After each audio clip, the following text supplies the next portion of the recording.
एक जना कहतिया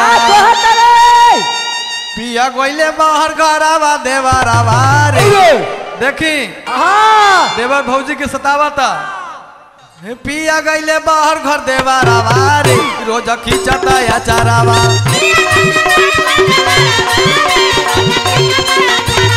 पिया गईले बाहर घर देवरावा रे रोज खींचता या चारावा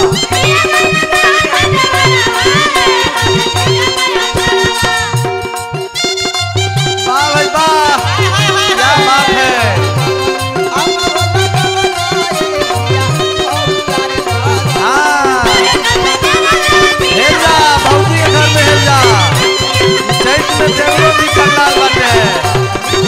देखी ना नहीं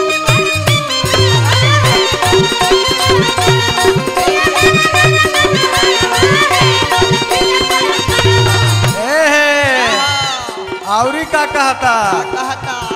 हाय देखी लहुरा देवरवा के कहता कि चल भौजी खेतावा के आरी बोझा डोबे खातिर तोहरे आइल बाटे पारी देखो ना बड़ा तंग करता हाँ बोझबो भी ढोबावता कहता कि चल भौजी खेतावा के आरी बोझा ढोबे खातिर तोहरे आइल बाटे पारी ए जी हई बाते बात में करता झगड़ावा रे रोज खींचता या चारावा बाते बात में करता झगड़ावा रे रोज खींचता या चारावा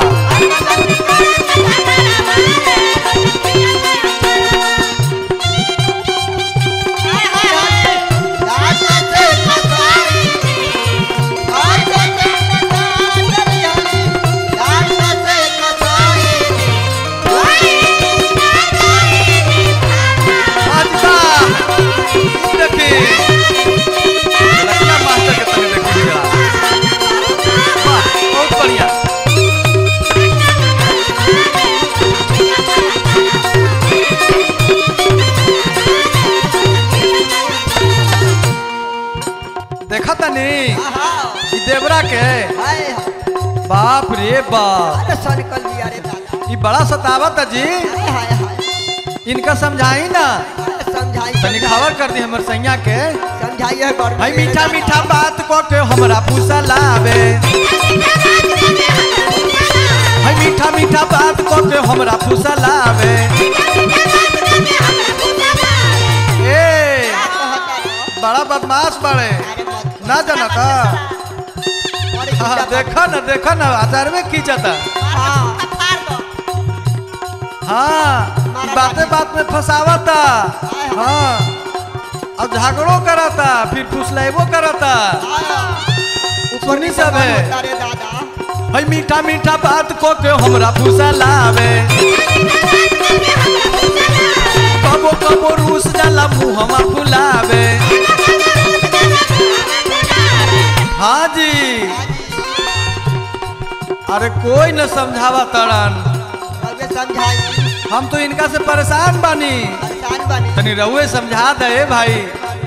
ई तो हमारे में खो जाता बखारावा रे रोज खींचता या चारावा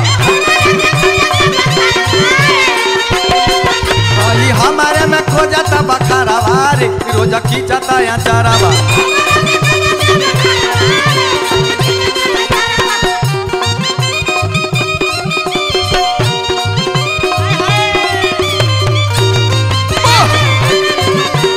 क्या बात है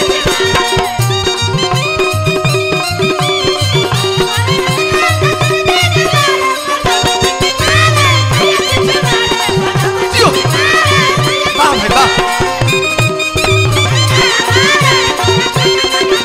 लूटा लूटा लूटा बजा ए हो आओ का कहतनी सुनी सब है गरमी के दिनवा में सुती ले अंगनावा लेजर लाइट मार के निहारेला जवानामा ए जी गरमी के दिनावा में सुतिले अंगनामा लेजर लाइट मार के निहारेला जवानामा ए जी या सोकावाई बाड़ी बादामा सवारे रोज खींचता या चारावा या बिना सवा न बुझेला दारा दवारे रोज खींचता या चारावा या सोकावा न बुझेला दारा दवारे रोज खींचता या चारावा पिया गईले बाहर घर दे बारा बारे रोज खींचता या चारावा